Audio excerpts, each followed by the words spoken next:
The concept of honor is synonymous to a quick death. Larsa Essinel, Dragon Assassin. Welcome, humble adventurers, to my realm of knowledge and mystery. Here, in my cursed library, are endless tomes and scrolls on the darkest and evilest foes in all the realms, be they from Dungeons & Dragons, Pathfinder, the many worlds of darkness, or any realm in between. Welcome to the Dastardly Decimal System. I'm your caretaker of the corrupt, the librarian, Castor Cain, and supervising as always is Vega the cat.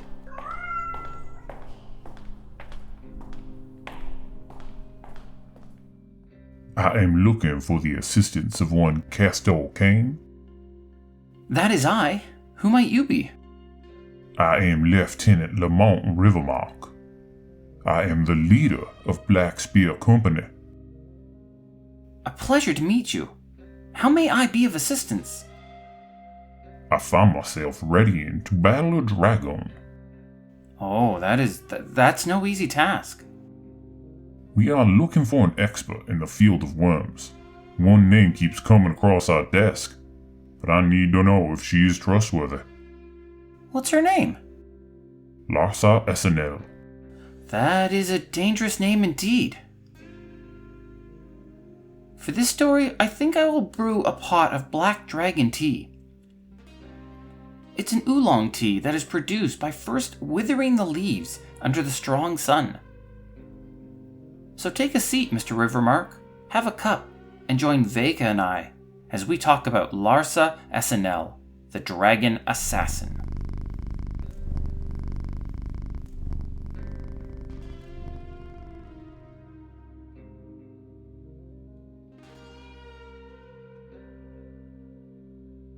Larsa Essinel is a striking half-elf woman. She would be considered beautiful if it weren't for her stern eyes. She has a hate-filled gaze that makes all but the most callous look away. She was a fair-skinned elf with magical blonde hair, but years of combat and hunting had scarred and marred her elven flesh. After each dragon kill, she takes the worm's fresh blood and uses it to dye her hair, making it shockingly red. She is most visibly known for her black dragoncraft armor. This ornate studded leather has been molded and scaled to look like the black dragon who she killed to make it. She wields a masterwork longsword and a magical dragonbane's bow. Known as a dragon stalker, Larsa has the ability to hunt and prey on dragons. She can hide her scent, attack with a sneak attack, but only on dragons, and can even attack a dragon while bypassing its natural armor.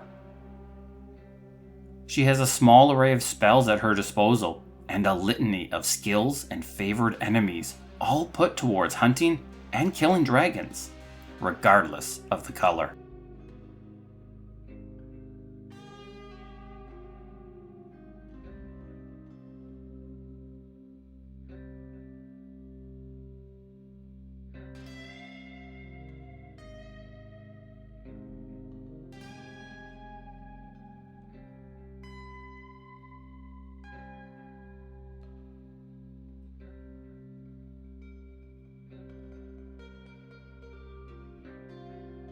At the edge of a deep, nameless forest, there exists a small, secluded elven town. It was normally ignored and left alone, until a greedy green dragon decided that he wanted it.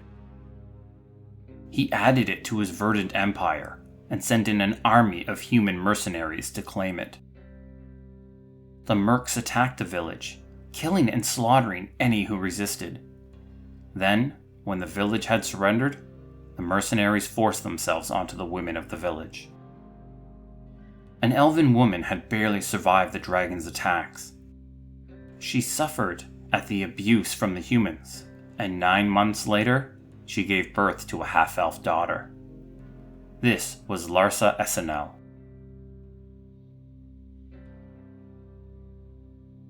Larsa was raised by a broken and resentful mother. One who every time she looked at her half-human daughter, was reminded of the man who assaulted her. She was mocked by the human warriors for her elven blood, and despised by the elves for her human heritage. Larsa was desperate to leave, to flee the village, but that was impossible. The green dragon had declared that any with elven blood were slaves to the humans. So Larsa and the rest of the elves suffered for years. Years upon years of brutal treatment from both the humans and the dragon had toughened Larsa up. She was faster, stronger, and rarely flinched at those all too common beatings. The abuse had also left her cold and full of hate. Finally, as she reached adulthood, the day arrived. Larsa tried to escape one more time, killing numerous guards in the process. It was a bloody escape, but that mattered little to her because it was a successful one. For the first time in her life, Larsa Essinel was free.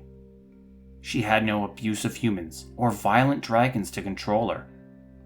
She could do what she wished, and no one could tell her no. She was free. With sinister glee, she fled out into the world.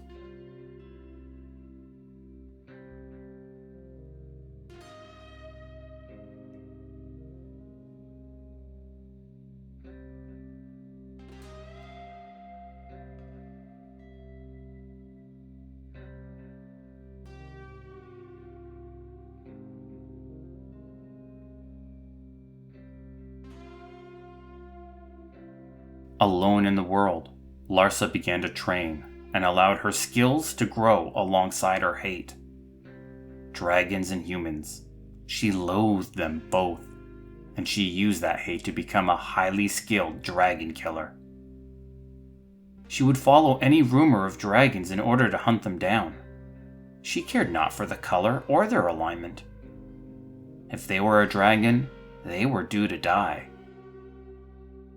She spent years learning of their strengths and, more importantly, of their weaknesses. One of her earliest hunts led her to the lair of a recently slain black dragon. The hoard had been thoroughly looted, and all that remained were an overlooked pair of twin younglings. Overcome with disgust, Larsa quickly notched a few arrows and let loose. She quickly killed one and wounded the other.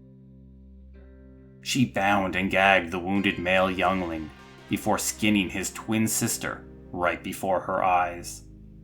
This youngling's corpse would make up her infamous armor. Since then, she has kept the male by her side.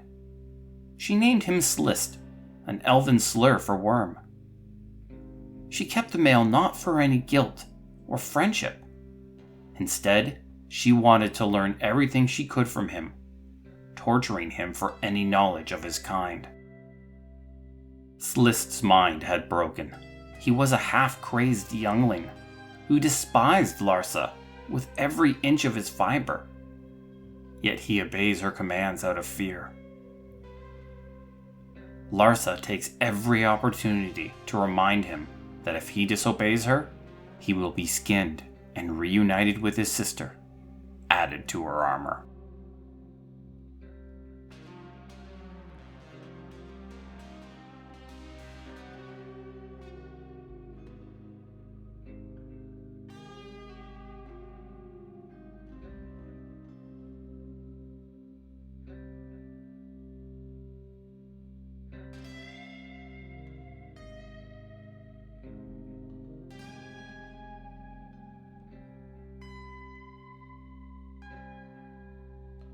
Larsa only travels with Slist and her dire bat companion called Wormblood.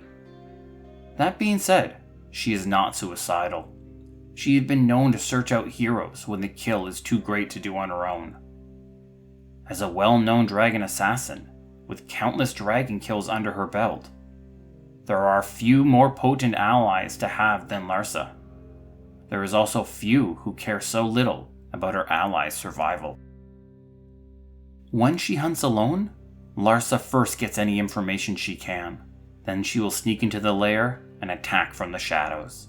Her first shots would send younglings into the air, only for her to mount Wormblood and overtake them with her companion's flight speed.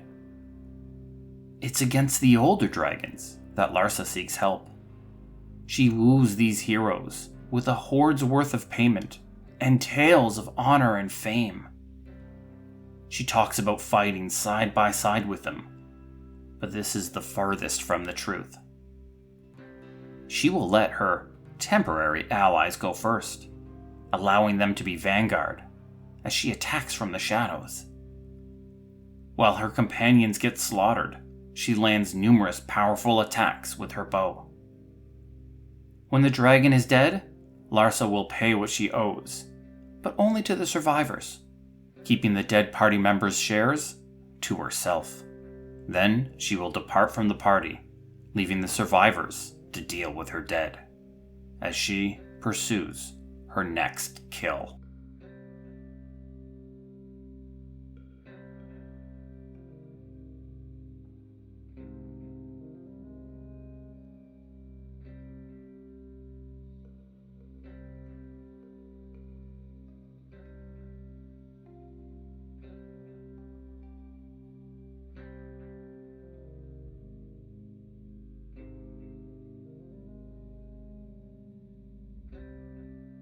Larsa is a violent woman, and her personality reflects that. She is antisocial, ironically preferring the companionship of Sliss. Most humanoids find her cold, sadistic, and unnerving. But the trait that scares most off is her desire for the kill. This goes beyond simple hate or revenge. Larsa's desire to kill is her core trait. It drives her, feeds her, and she craves it. It has morphed into a sadistic form of lust, an unbridled desire that gives her euphoria and satisfaction with each kill. While she gets this from any dragon, there's one death she lusts for above all others. Larsa's goal is to return to her hometown and slaughter the evil green dragon. She lusts for this not out of any sentimentality, or a desire to be a hero of her hometown, or even a desire to free her mother or the innocents. No.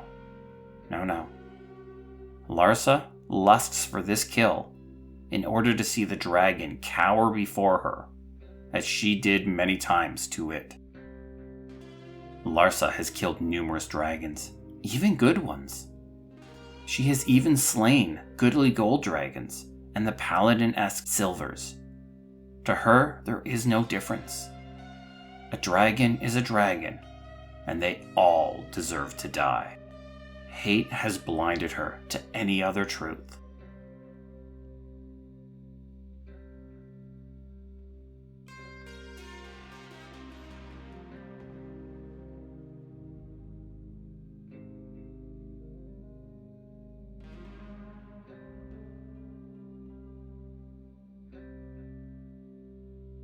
Her hate has blinded her to any other truth. It has made empathy impossible.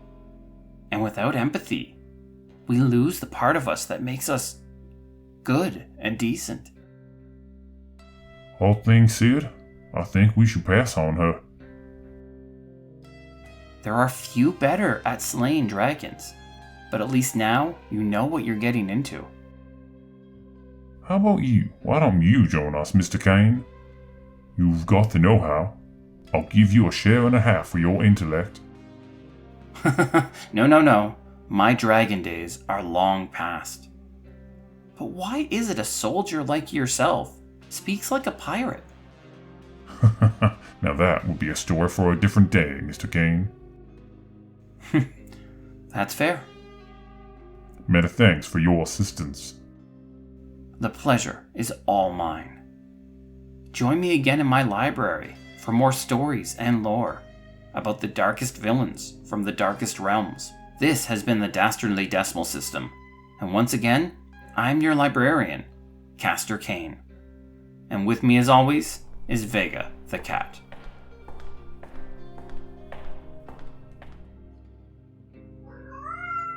I am not. I just don't adventure anymore. It's not because I'm afraid. I don't even think back to those days anymore. Well, ain't that a shame? 'Cause I think of you all the time. Don't forget me, Castor Cain, because I will always be looking for you.